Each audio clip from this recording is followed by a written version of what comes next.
السلام عليكم ورحمة الله وبركاته. أهلا بكم في فيديو جديد وفيديو جميل يا جماعة. وفي الفيديو بتاعنا النهاردة عن شاعر مصر يا جماعة في مسابقة الشعراء. يا جماعة في مسابقة الشعراء شاعر مصر بيبهر لجنة التحكيم بقصيدة الشعر.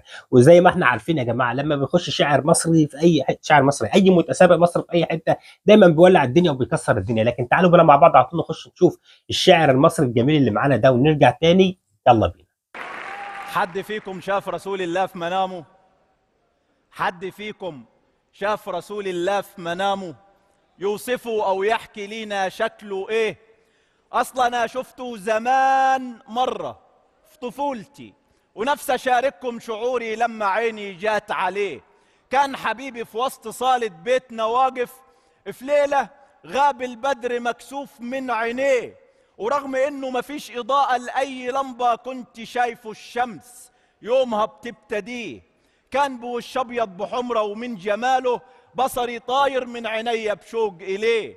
شفته نسمة فجر هالة وفوق جبينه شفت نهر النور بيملي وجنتيه، وشفت من صغره ابتسامة لو تشوفها تبقى عايز تشوفه تاني وتلتقيه. أيوة فعلا نفسي أشوفه مرة تانية وأقول له أيوة فعلا نفسي أشوفه مرة تانية. أيوة فعلا نفسي أشوفه مرة تانية. أقول له عن أمي اللي تعبت وأحكي ليه. أمي من بعد الرسول هي حياتي، وهي روح للروح وحب بنستقيه، وإن أنا اتعلمت على إيدها التسامح والرضا في كل أمر بمر بيه، والتحدي والمثابرة في كل شدة، والتحدي والمثابرة في كل شدة، وإني بعد العسر يسر بنرتويه. ورغم أميتها شاعرة علمتني أكتب الشعر اللي هادف واشتبيه، وياما نصحتنا اتباع سيدنا النبي، ومن كلامها الغالي عندي والنزيه استر الناس ربنا راح يسترك، واعمل الخير بكرة لازم هتلاقيه، واوعى تتغرب عبادتك هو انت ضامن عند موتك تبقى عابد ام عصيه، واوعى يوم تعمل اله فوق العباد وتقول ده مؤمن وغيره كافر وتعاديه. يا ابني ده اللي قتل زمان 100 نفس لما تاب لربه، ربه قبله وتاب عليه. واذا كنت فعلا نفسك تشوف امتك امه عظيمه ابدأ بنفسك، اما غيرك سيبه لله هيجزيه. امي ياما حذرتني من شباب فهموه الدين غلط مضحوك عليه. ايش دولة وايش دولة وايش دولة، قتل ذبح مع اغتصاب لحقوق اخيه. في مرة يرفع راية التوحيد، في مرة يرفع راية التوحيد وبيده يقتل الموحدين بالار بي جي.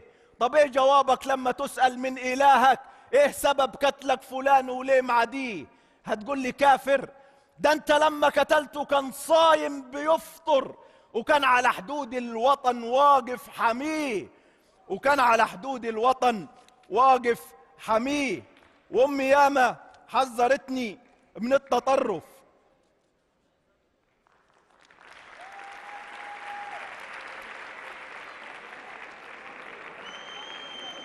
وامي ياما حذرتني من التطرف.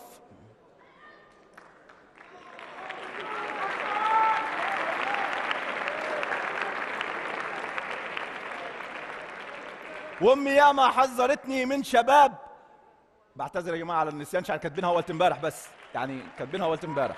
وامي ياما حذرتني من شباب فهموه الدين غلط مضحوك عليه. ايش دولة وايش دولة وايش دولة، قتل ذبح مع اغتصاب لحقوق اخيه. في مرة يرفع راية التوحيد وبيده يقتل الموحدين بالار بي جي. طب ايه جوابه لما يسأل من الهه ايه سبب قتله فلان وليه معديه؟ ده انت لما قتلته كان صايم بيفطر، وكان على حدود الوطن واقف حميه، ومفيش آية أو حديث تقول له اقتل جندي مسلم عاشق الوطن وبنيه. وامي ياما حذرتني من التطرف واتباعي قول جهول أو قول سفيه، وفهمتني إن ديننا دين محبة، ديننا إسلام الشهامة ملوش شبيه، ديننا سيدنا النبي وزيارته جاره برغم إنه كان يهودي ومأذيه.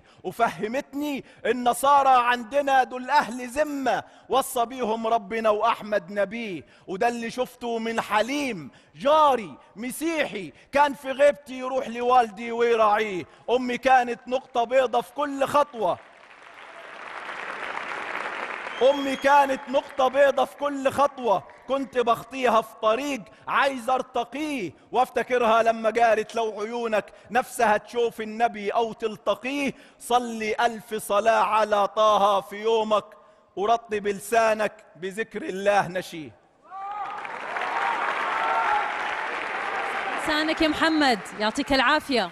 وبكده يا جماعه نكون وصلنا لنهايه الفيديو بتاعنا النهارده. زي ما احنا سمعنا يا جماعه ادي الشعراء في مصر يا جماعه، وادي الشعر المصري. بصراحه الكلام كلام جميل جدا، كلام جميل، كلام معقول، ما اقدرش اقول حاجه عنه.